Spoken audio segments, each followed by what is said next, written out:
சிந்து Bhairavi tomorrow full episode. Sneha பார்த்தீங்கன்னா சிவாவை அங்கவே இருக்க வச்சுக்கிறாங்க.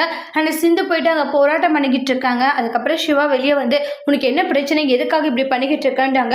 டாக்டர், நீங்கள் நைட்டெல்லாம் வராது இங்கே தங்கிட்டு இருக்கீங்க, நீங்கள் வீட்டுக்கு வரணும்னு சொல்லிட்டு போராட்டத்து மேலே போராட்டம் பண்ணிக்கிட்டு இருக்காங்க. இப்போ என்ன உங்கள் வீட்டுக்கு தானே வரணும், நான் வரேன், நீ தயவு செஞ்சு இப்படி எல்லாம் பண்ணாதுன்னு சொல்லிட்டு பயங்கரமாக கோவப்பட்டுக்கிட்டு இருக்காங்க. சிவா, நீ போய் இவளுக்கு பயப்படுறியான்றாங்க. இங்கே பாரு ஸ்னேகா, வேறு வழியில் நான் போய் தான் ஆகணும், இல்லைன்னு வச்சுக்கோங்க இவ தேவையில்லாத பிரச்சனை பண்ணுவா, நான் கிளம்புறன்ற மாதிரி சொல்லிக்கிட்டு இருக்காங்க. சிவா, என்ன சிவான்றாங்க, என்ன மனுஷர் வேற வழியிலன்ற மாதிரி சொல்லிக்கிட்டு இருக்காங்க.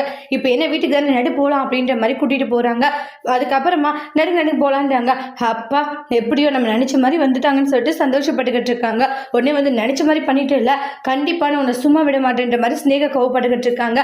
நான் தான் சொன்னேன்ல, உன்னோட வேலை என்னவோ அதை மட்டும் பாருட்டு, அதை விட்டு போட்டு தேவையில்லாத இது மாதிரி வேலை பண்ணிக்கிட்டு இருந்தா அப்புறம் நடக்கிறதே வேற அப்படின்ட்டு சொல்லிட்டு கோவப்பட்டுக்கிட்டு இருக்காங்க. நானும் போனா போட்டுன்னு பார்த்தா ரொம்ப தான் ஓவரா போய்கிட்டு இருக்கேன்னு சொல்லிட்டு ஸ்னேகா வந்து கண்டிச்சிட்டு இருக்காங்க.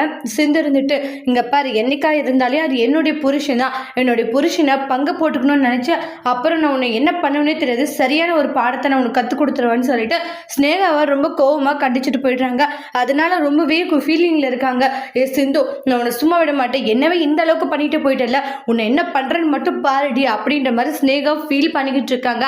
மகா கால் பண்ணி நான் எவ்வளவோ சிவாவை இருக்க வச்சான வந்துட்டா, என்ன ஸ்னேகா, கடைசியில் உன்னதான் நம்பி இருந்தேன், ஆனால் நீ இப்படி பண்ணிட்டே.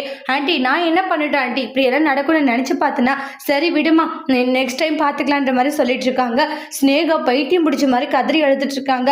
நான் என்ன பிளான் போட்டாலையும் அதை படிக்காத சிந்து இந்த அளவுக்கு வந்து இது பண்ணிக்கிட்டு இருக்கா, நம்மளால ஒன்றும் முடியல, நான் எப்படி எல்லா விஷயத்தையுமே பண்ணி சாதிச்சிடறான்ட்டு ஒன்றுமே புரிய மாட்டேங்குது. சிந்து, கண்டிப்பாக நான் உன்னை விட மாட்டேன்டி, ஏன்னா சிவாவை இன்னைக்கு நீ கூட்டிகிட்டு போயிருக்கலாம், ஆனால் என்றைக்குமே சிவா எனக்கு மட்டும்தான் அப்படின்னு நினைக்கிறாங்க. அதுக்கப்புறமா பார்த்தீங்கன்னா பிரச்சனை பண்ணி வீட்டுக்கு கூட்டிட்டு வந்ததும் பயங்கர சண்டை போட்டுக்கிட்டு இருக்காங்க. சிவா, வேற வேலையிலேயே எதுக்காக இப்படி பண்ணிக்கிட்டு இருக்க, வீட்டுக்கு வந்தாதான் உன்னுடைய தொல்லைன்னா அங்கேயே ஏன் இப்படி டார்ச்சர் பண்ணிக்கிட்டு இருக்கன்ட்டு சிவா பயங்கரமா சண்டை போட்டுக்கிட்டு இருக்காங்க. அன்னபூரணி சிவா கிட்ட கோவமா சண்டை போறாங்க. நீ பண்ணதா தப்பு சிவா, நீ ஏன் இப்படி பண்ணிக்கிட்டு இருக்கன்ட்டு பயங்கர ஆர்குமெண்ட் போகவும் மகா இருந்துட்டு என் புள்ள பண்றதா தப்பு உங்களுக்கு இல்லை அப்படின்ற மாதிரி பயங்கர சண்டை போய்கிட்டு இருக்கு. அதோட இந்த எபிசோட் முடிச்சிருக்காங்க. தேங்க்யூ.